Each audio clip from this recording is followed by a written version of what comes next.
And Edwards just breaks free again.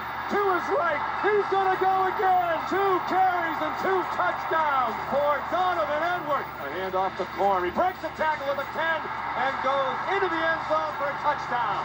Michigan has won the college football national championship 34-13 over Washington. 15-0.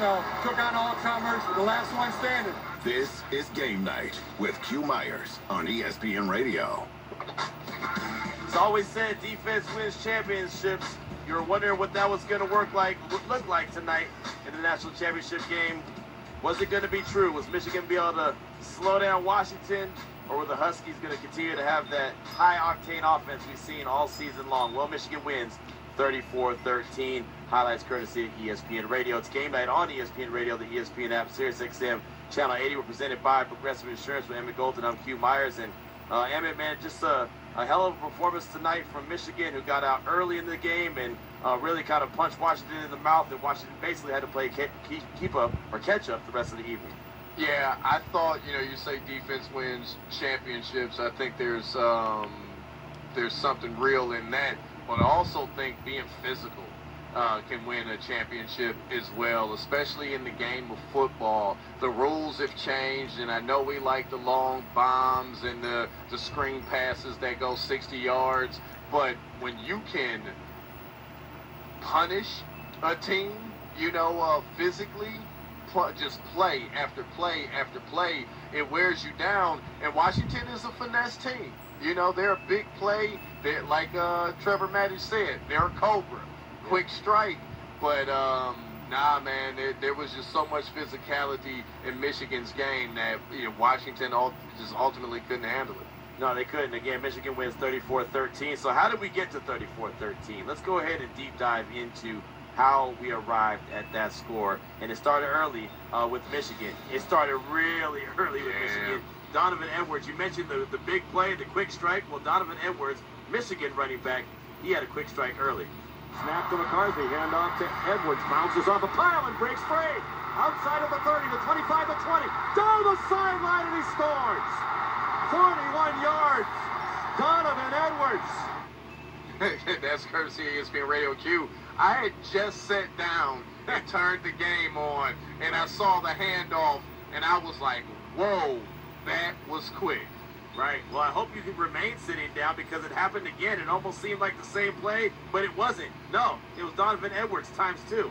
Strong side of the formation is the left. They go out of the pistol, and it's a handoff to Donovan Edwards, who breaks free again. To his right. He's going to go again. 2 carries and 2 touchdowns for Donovan Edwards. This one, 46 yards. Yeah, and it seemed like, okay, this might be a blowout, as it looked like it was going to get out of hand quickly. Yeah, it really did, and right there at that moment, it's 13-3, and I'm thinking, man, Washington went down and they kicked the field goal, then Michigan immediately responded with that touchdown run. Again, the first one for Edwards was 41 yards, the second one 46. I'm thinking, man, I expected big plays. I just expected those big plays from the Huskies and not necessarily the Wolverines. Yeah, I expected them to be in the air, not on the ground.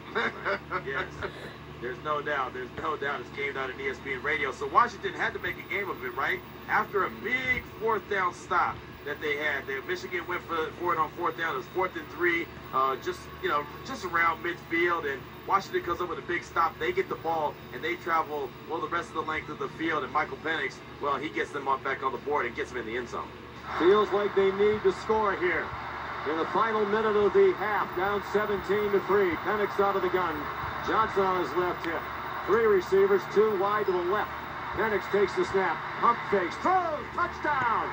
Back in the end zone. There is a flag down. It's Jalen McMillan who made the catch.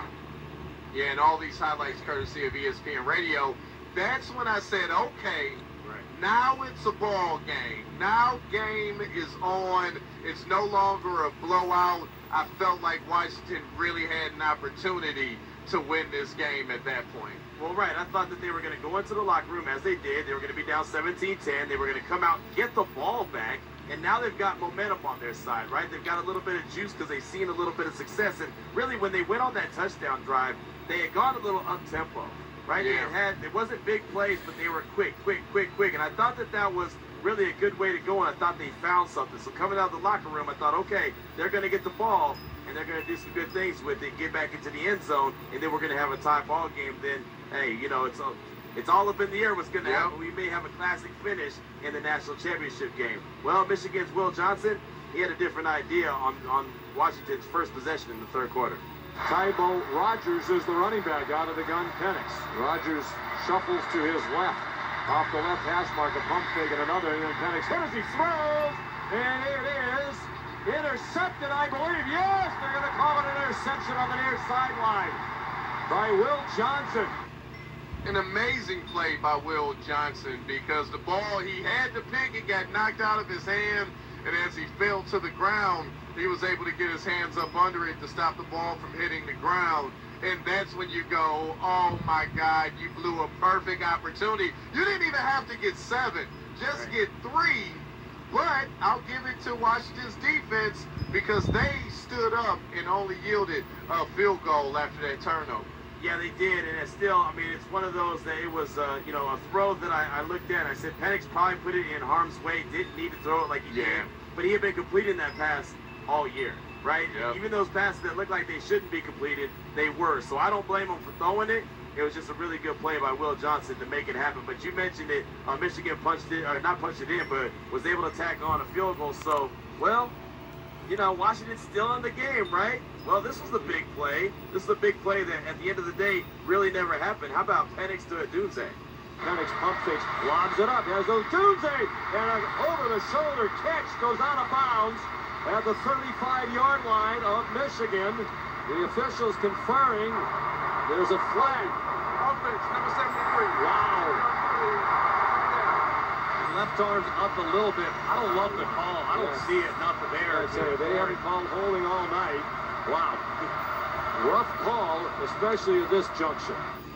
Extremely rough call. When you look at the things they let slide on the Michigan side of things, the fact that they called that a hold was outrageous. Didn't cost them the game, but definitely affected it, because at that point, it's 20-13, and Washington hits a big play. They're in the scoring zone at that point, but it never happened due to the penalty. That felt like the big play that they needed, and they just weren't able to get it. It felt like that was the theme of the night. Every time they had an opportunity to take 2 steps forward, they ended up taking 1 back, right? And that was one big one. It wasn't one just little step back. That was like a, let me go ahead and do a Euro step or something. You know, I mean, that was an NBA traveling step, right? Yes, that it was. That was James Harden. Right. All right, that was a James Harden step back. There is no doubt about it. He's Emmett Golden. I'm Q Myers. It's game night. So Blake Corum said, don't worry, Michigan, I got your back. We'll stack on a little bit more on this scoreboard. He did like this. Shotgun snap. It's a handoff to Corum. He breaks the tackle at the 10 and goes into the end zone for a touchdown. Alfonso Tuputala missed the tackle at the 10-yard line near the far numbers, and then Corum just exploded off the missed hit for a 12-yard touchdown. And all these highlights courtesy of ESPN Radio. You knew it was a matter